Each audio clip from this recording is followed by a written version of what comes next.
La vision de l'avenir de l'automobile, l'aube de l'ère du jet et l'intensité de la course à l'espace ont entraîné les constructeurs automobiles américains dans une ère d'imagination audacieuse et d'expérimentation radicale.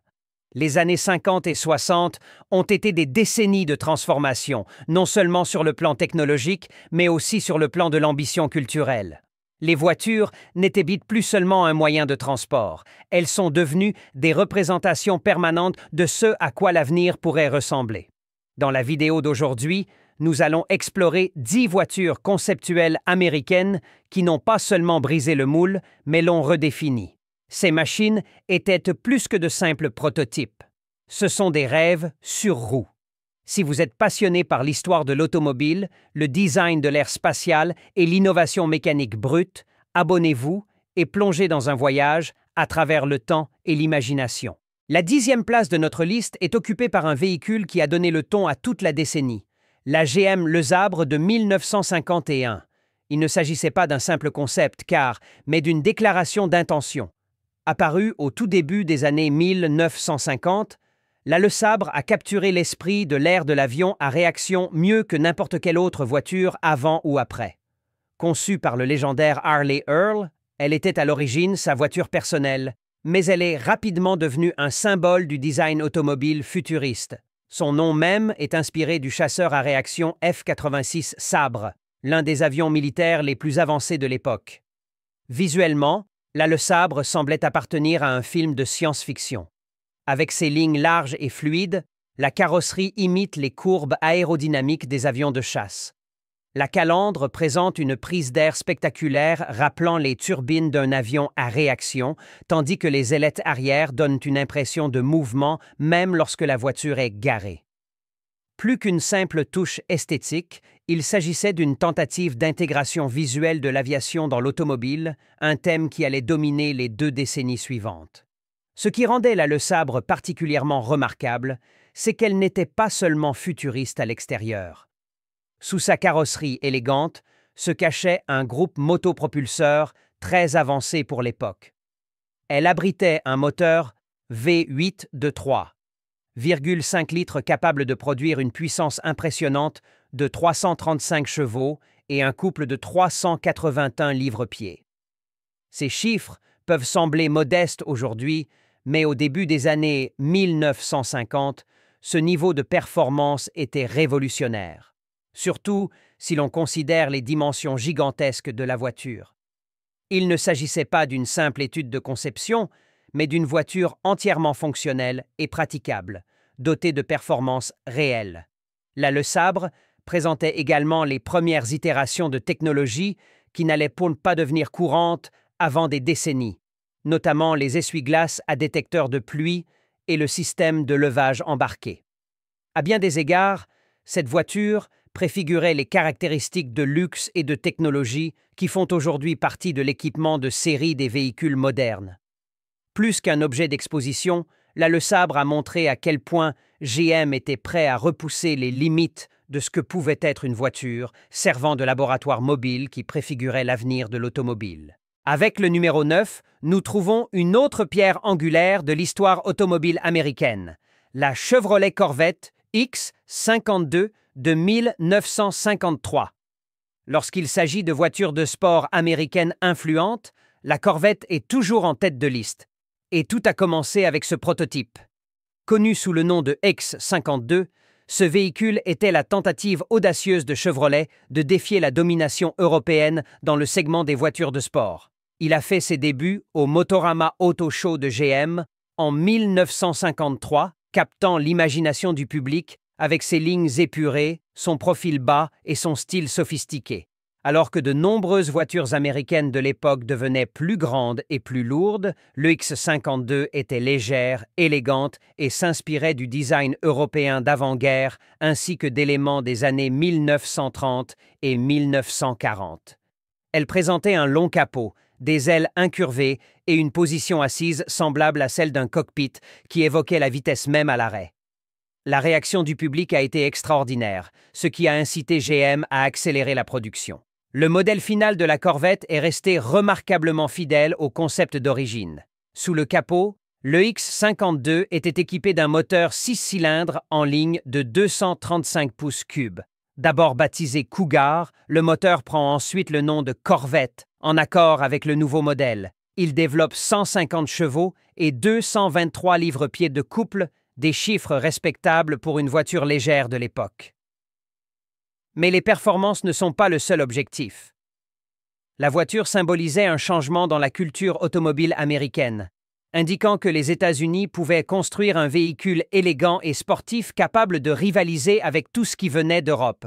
Le succès de la Corvette X52 n'a pas seulement influencé Chevrolet, il a changé la trajectoire de toute l'industrie automobile américaine. Il a marqué le début d'une nouvelle philosophie qui donnait la priorité à la performance et au style dans une mesure égale.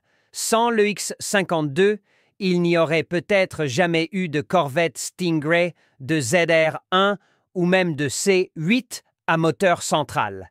Ce concept n'était pas seulement une voiture d'exposition, il a été le catalyseur d'une icône américaine.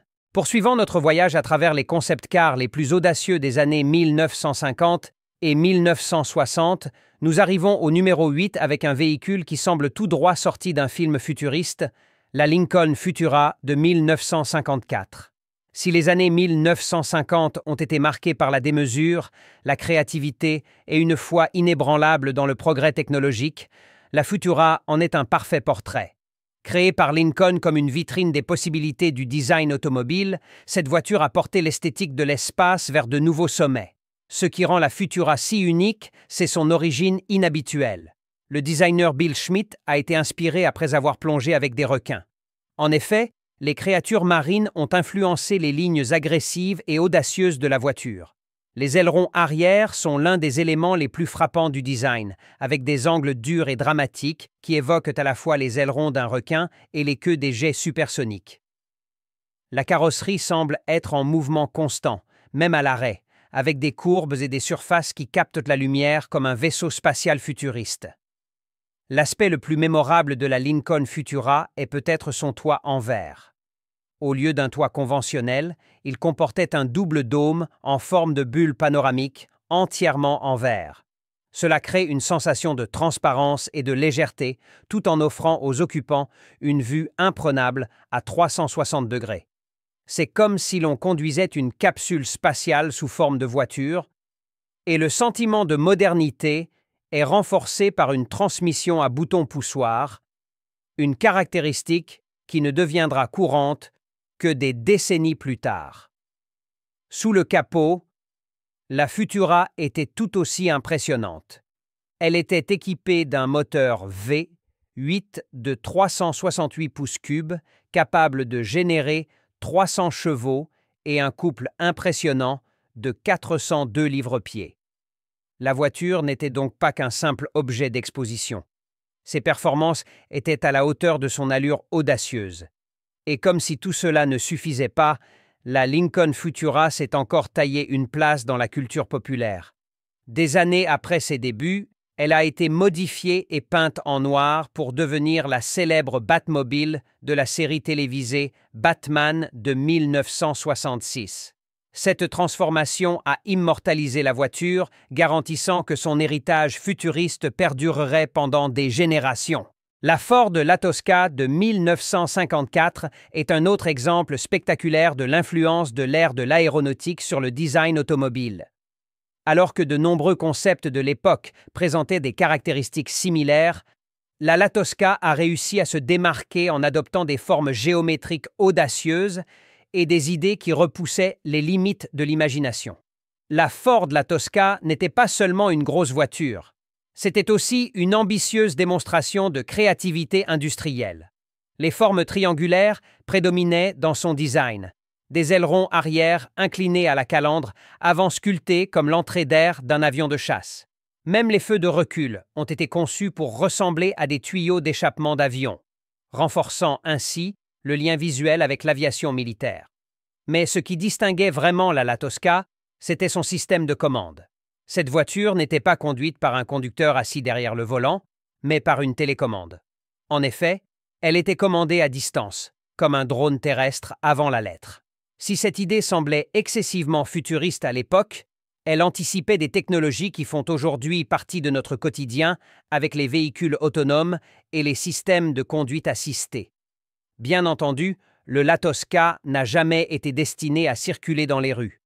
Il s'agissait d'une vitrine des possibilités, une manière de montrer au public et à la concurrence ce que Ford envisageait pour l'avenir de la mobilité. Plus qu'une voiture, c'était une idée sur roue. La 6e voiture de la liste est l'Oldsmobile Golden Rocket de 1956, élégante et compacte. Contrairement à de nombreux véhicules énormes et exagérés de la décennie, la Golden Rocket s'est engagée dans une philosophie plus mince et plus aérodynamique. Son nom en dit long. Il s'agit d'une tentative de combiner les concepts de vitesse, de technologie et d'esthétique spatiale dans une seule voiture expérimentale. La Golden Rocket a été conçue pour ressembler à une balle d'argent fendant l'air. L'arrière de la voiture présentait 2 dômes chromés aux extrémités du pare-choc, rappelant les tuyères d'une fusée, tandis que l'avant arborait une calandre triangulaire verticale proéminente, évoquant la pointe d'un missile. Et, bien sûr, les incontournables ailerons arrière en forme d'ailerons de requin étaient présents, renforçant le langage visuel inspiré de l'aviation. Malgré sa taille plus modeste, la Golden Rocket n'a pas déçu en termes de performance. Équipée d'un moteur V8 de 324 pouces cubes, elle développe 275 chevaux, un chiffre considérable pour une voiture aux prétentions aérodynamiques. Elle montre clairement que l'innovation n'est pas forcément synonyme de gigantisme. La Golden Rocket n'était pas seulement belle. Elle symbolise la volonté d'Oldsmobile de se positionner comme une marque innovante capable d'offrir élégance et performance dans un ensemble futuriste. Bien qu'elle n'ait jamais atteint les chaînes de montage, son impact se fait encore sentir aujourd'hui dans les lignes agressives et les courbes dynamiques qui ont inspiré les designers pour les décennies à venir. L'un des designs les plus audacieux de l'histoire de General Motors figure en 5e position de notre liste, la GM Firebird 2 de 1956. Alors que de nombreux concepts cars de l'époque ressemblaient à des vaisseaux spatiaux de l'extérieur, la Firebird 2 était l'une des rares à essayer d'être un vrai vaisseau à l'intérieur. La proposition était claire, créer une voiture du futur destinée à la famille, mais équipée de technologies qui n'existaient même pas dans les voitures de série de l'époque. Le résultat est une voiture qui semble tout droit sortie d'une exposition intergalactique. Contrairement à son prédécesseur, le Firebird 1, qui ressemblait beaucoup à un avion de chasse avec des roues, le Firebird 2 avait une proposition plus pratique. Elle conserve un design aérodynamique radical, mais avec une touche de sophistication familière. Les lignes douces de la carrosserie, les roues partiellement carénées et l'utilisation de métaux brillants renforçaient son esthétique futuriste tout en laissant une place au confort et à la fonctionnalité. Ce qui rendait la Firebird 2 vraiment en avance sur son temps, c'était ce qui se cachait sous sa carrosserie en titane. Équipé d'un moteur à turbine à gaz, il pouvait fonctionner avec différents types de carburant, de l'essence à la paraffine.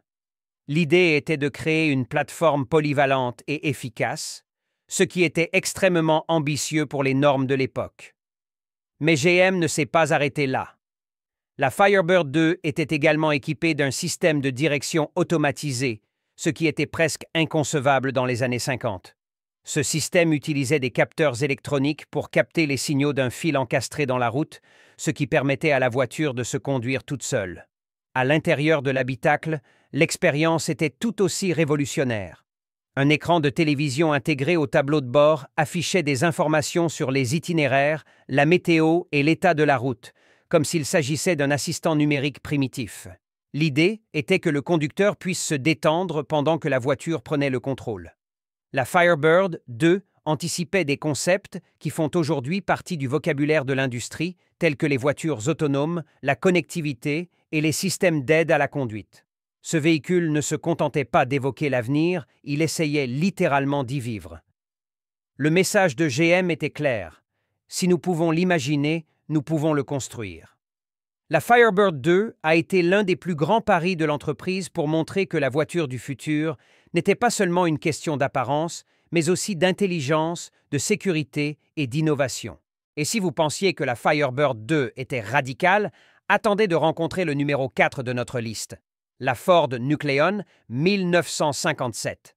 Si le nom de la Ford Nucleon évoque un laboratoire nucléaire, c'est exactement ce qu'il faut comprendre. La Ford Nucleon était peut-être le plus ambitieux et potentiellement dangereux de tous les concepts des années 50. L'idée? Une voiture alimentée par l'énergie nucléaire. Oui, vous avez bien entendu.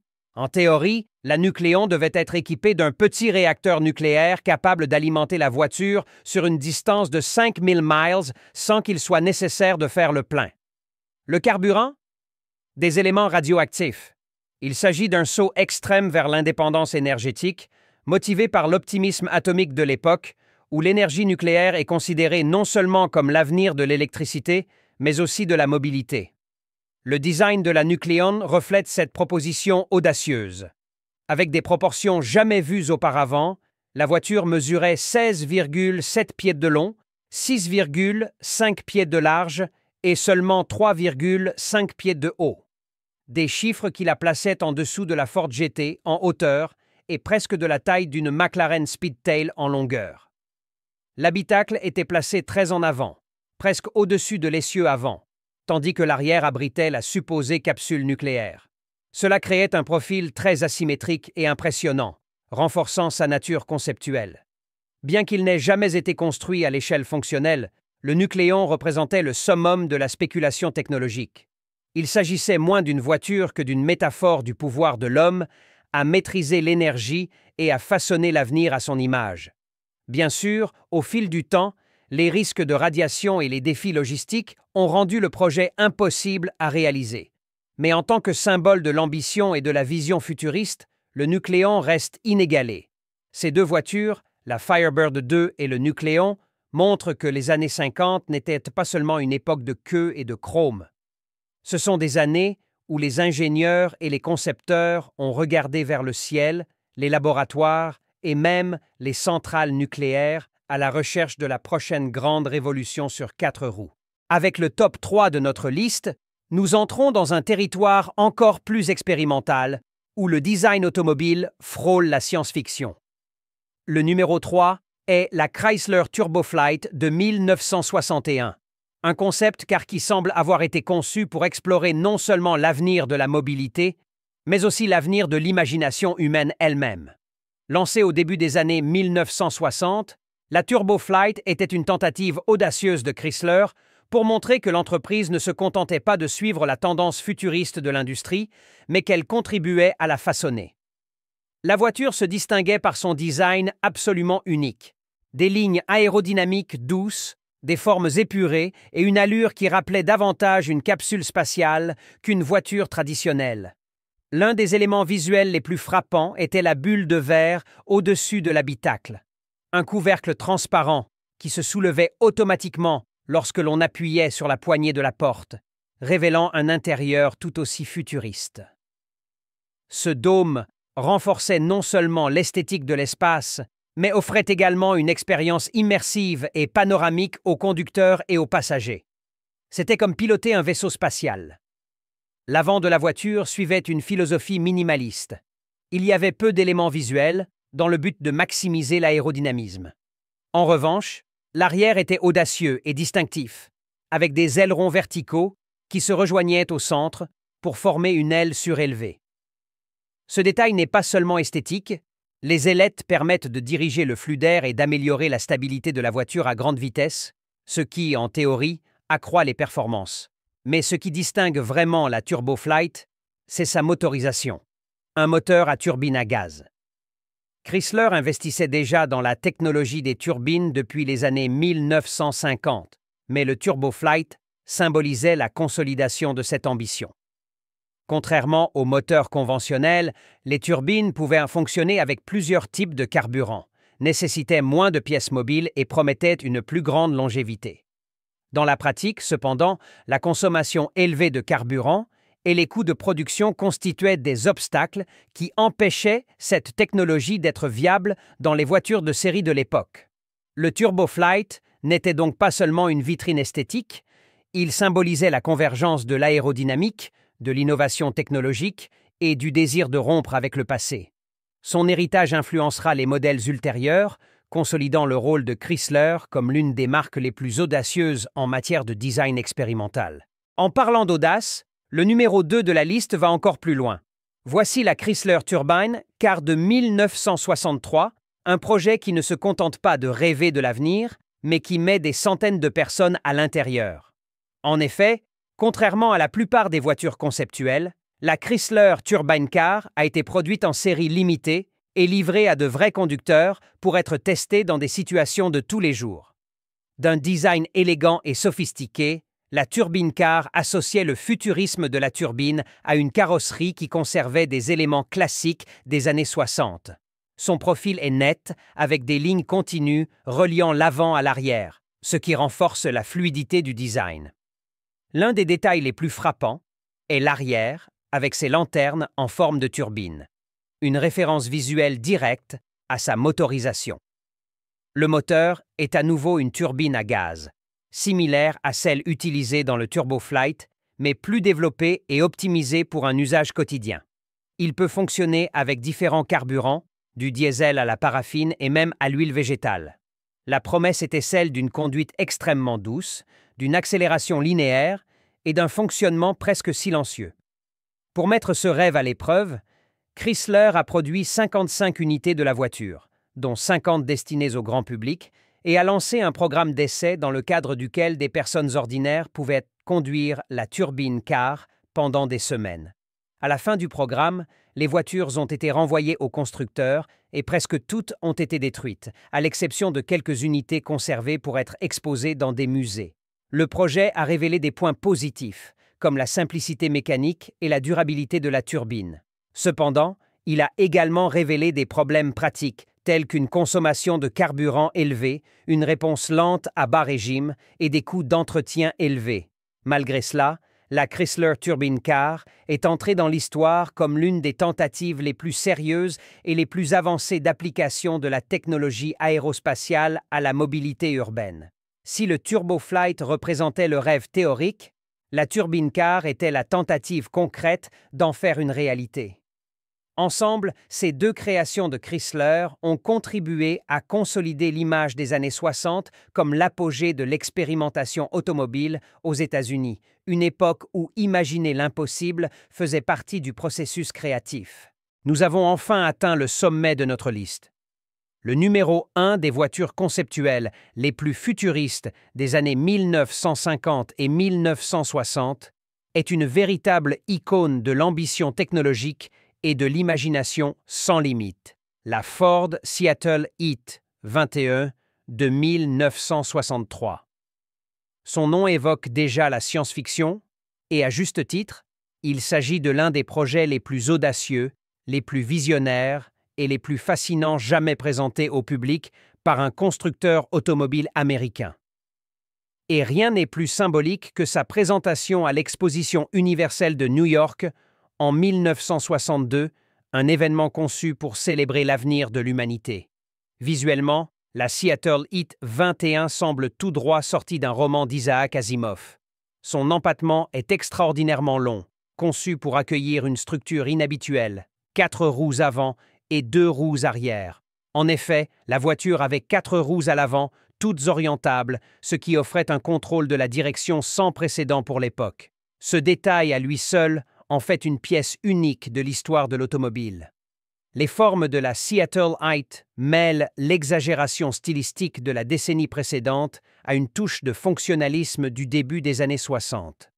À l'arrière, un pare-choc en forme de triangle inversé entourait 4 gros pots d'échappement directement inspirés des moteurs à réaction. C'est comme si Ford voulait dire en termes clairs « Nous sommes prêts à décoller ». Mais c'est au niveau de l'intérieur et des systèmes embarqués que la proposition de l'habitant de Seattle prend tout son sens. La voiture présentait des technologies qui mettraient des décennies à devenir réalité, et certaines qui n'ont même pas encore vu le jour. L'une d'entre elles est le système de direction tactile, connu sous le nom de direction du bout des doigts. Au lieu d'un volant traditionnel, le conducteur contrôlait entièrement le véhicule à l'aide de leviers tactiles, anticipant ainsi les commandes numériques que nous voyons aujourd'hui sur les écrans tactiles et les panneaux multifonctions. Un autre point fort était l'ordinateur de planification des trajets, quelque chose d'inédit dans les années 60. Cet appareil permettait aux conducteurs d'entrer des itinéraires, de surveiller le trafic et d'ajuster l'itinéraire en fonction des conditions météorologiques et de l'état de la route, en fait, une version primitive et analogique de ce que nous connaissons aujourd'hui sous le nom de GPS, avec une intelligence artificielle. La proposition consistait à transformer la voiture en un véritable assistant de voyage, automatisant les décisions et offrant une expérience de conduite fluide, sûre et intelligente. Mais l'aspect le plus révolutionnaire et aussi le plus utopique de la Seattle ET21 est peut-être son système de propulsion. Ford a proposé que le véhicule soit équipé de modules de piles à combustible interchangeables, permettant au conducteur de choisir entre différentes sources d'énergie en fonction des besoins du trajet. L'un de ces modules serait même nucléaire, dans la lignée de la Ford Nucleon de 1957. L'idée était de construire un écosystème de véhicules qui s'adapterait au type de trajet, à sa durée et à la disponibilité de l'énergie, ce qui, aujourd'hui encore, semble plus proche de la science-fiction que de la réalité. Il est important de rappeler que le Seattle ET21 n'a jamais été construit en taille réelle et fonctionnelle, il est resté une maquette et une proposition de conception. Cependant, l'impact de sa présentation a été immense. Non seulement elle a repoussé les limites du possible, mais elle a également inspiré des générations d'ingénieurs, de designers et de passionnés du futur. Ce qui rend cette voiture si spéciale, c'est précisément son engagement radical en faveur de l'imagination. Contrairement à d'autres concepts axés uniquement sur l'esthétique, la Seattle ET était une vision holistique de ce que pourrait être l'avenir de la mobilité, modulaire, propre, intelligente, personnalisable et hautement technologique. Il mettait fin non seulement à une ère d'expérimentation, mais symbolisait également un rêve collectif selon lequel la technologie automobile pouvait nous conduire vers un avenir meilleur, plus efficace, plus confortable et plus libre. Ainsi, la Ford Seattle ET21 reste à ce jour l'un des ultimes jalons de l'inventivité de l'industrie automobile américaine. Un rappel que lorsque nous laissons notre imagination prendre le volant, le destin peut être plus extraordinaire que nous n'aurions jamais pu le prédire. Si vous avez apprécié ce voyage dans le temps avec ces voitures qui semblaient tout droit sorties d'un film de science-fiction, n'oubliez pas d'aimer et de vous abonner à la chaîne. Cela nous aide vraiment à maintenir ce contenu en vie. Merci d'avoir embarqué dans ce voyage avec moi.